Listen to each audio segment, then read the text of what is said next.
Is the American map a geographic mistake? Imagine the US consolidated into just 10 massive Canadian-style Titan provinces. This is the superpower you've never seen. Welcome to GeoAtlas. At first glance, Canada and the United States seem like mirror images of each other, yet their maps tell a story of total divergence. Canada's provinces look absolutely nothing like American states, and this architectural difference is for a very good reason. While these two giant neighbors share many similarities, from a thousands of miles long border to deeply linked economies, they developed and expanded in fundamentally different ways. The American map was forged through rapid, fragmented expansion, while the Canadian North evolved through massive, consolidated blocks of territory. So, it raises a mind-bending question. What would the United States actually look like if it had developed Canadian-like provinces instead of its current 50-state system? We are going to reveal the 10 provinces of America. But before we redraw the borders of the world's leading superpower, we must first dive into the hidden historical mechanics of why Canada and the US became such geographic opposites.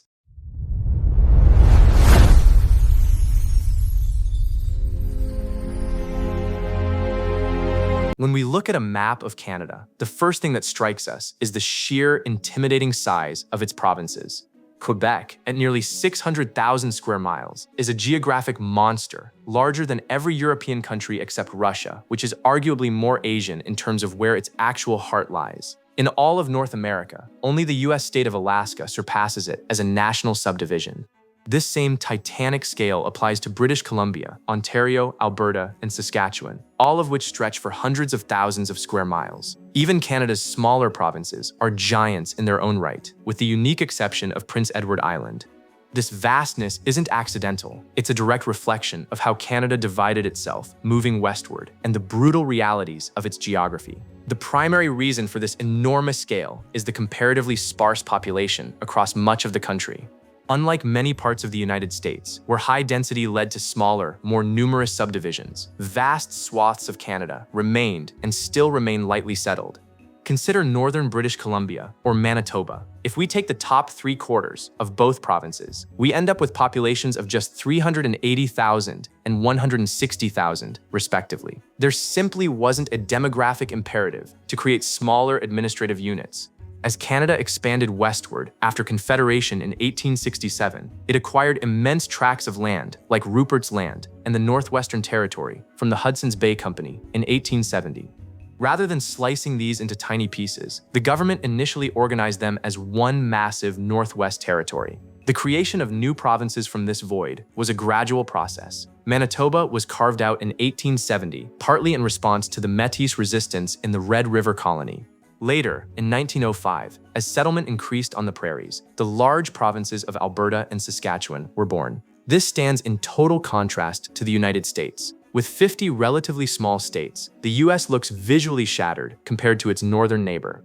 As it expanded from its original 13 colonies, it didn't just stretch its borders, it systematically carved massive territories like the Louisiana Purchase and the Oregon Territory into smaller and smaller units. Why? While population played a role, the real reason was raw politics.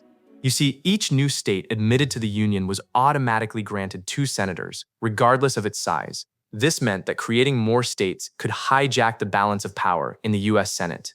This is exactly why Nevada was rushed into statehood, despite having a population of only about 8,000 at the time it was about securing votes in Congress and the Electoral College. Unlike Canada's centralized approach, the American map was forged by a drive to create politically empowered, smaller units to control the nation's future. In Canada, the political system didn't reward the creation of new provinces, so they kept them massive. Which brings us to the ultimate question of this video. What if we stripped away this political maneuvering? Let's turn the US into a system of just 10 massive provinces, mirroring our neighbor to the north.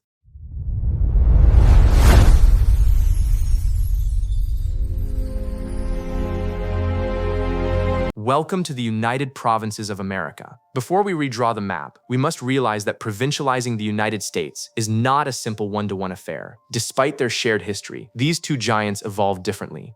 In Canada, provinces like Saskatchewan are oriented north-south because most Canadians huddle near the southern border. The US, however, has a population that is scattered everywhere. To create our 10 provinces, I have matched the population ratios of their Canadian counterparts. If a Canadian province has 15% of the total population, its American twin will match that exact weight. First, witness the birth of Superior. This gargantuan province weighs in at a staggering 720,000 square miles, making it larger than Alaska and any current Canadian province. Superior would swallow the Great Lakes, the Midwest prairies, and the Mid-Atlantic. With 133 million people, it mirrors Ontario's 38% population share, but with a twist. It would control the world's most powerful cities, including New York City, Chicago, Philadelphia, and Washington, D.C. Superior wouldn't just lead the country, it would dominate the globe. Moving south, we find Ozark, our answer to Quebec. At 430,000 square miles and 71 million people, 20% of the population, it captures the French-influenced culture of Louisiana and the rising power of the South, led by Miami, Atlanta, and New Orleans. On the west coast, we have American Mojave, the twin of British Columbia. With 49 million people over 350,000 square miles, it mirrors the BC-Washington link through the San Diego-Vancouver parallel. It remains a coastal titan dominated by Los Angeles and San Francisco. Then comes Texico, the American Alberta. Both are oil-rich, conservative bastions. With 39 million people on 502,000 square miles, Texico would be the warmest province, dominated by the Texas Triangle of cities and the arid heat of Phoenix. Just north is the revived province of Dakota. Mirroring Manitoba, it marks a massive demographic drop, holding only 3.5% of the population, 13 million people, across 569,000 square miles. Its northern reaches would be a silent vacuum, with life concentrated in Denver and Salt Lake City. To the west lies Oradina, a mishmash of Oregon, Idaho, and Montana. The twin of Saskatchewan, this is the agricultural heartland, led by Portland and feeding the nation from its fertile valleys. Back east, we find the Atlantic provinces. Nova Anglia, the cousin of Nova Scotia, would be the densest and most educated province, packed with elite universities and 8 million people. Just north is Green Mountain, the twin of New Brunswick, a rural, forested escape with no major urban centers but striking coastlines. In the far northwest, Cascadia and Alaska mirror Newfoundland and Labrador, a split province of 7 million people across a massive 605,000 square miles. It is a land of wet, cold, and wind, dominated by the Seattle metro region.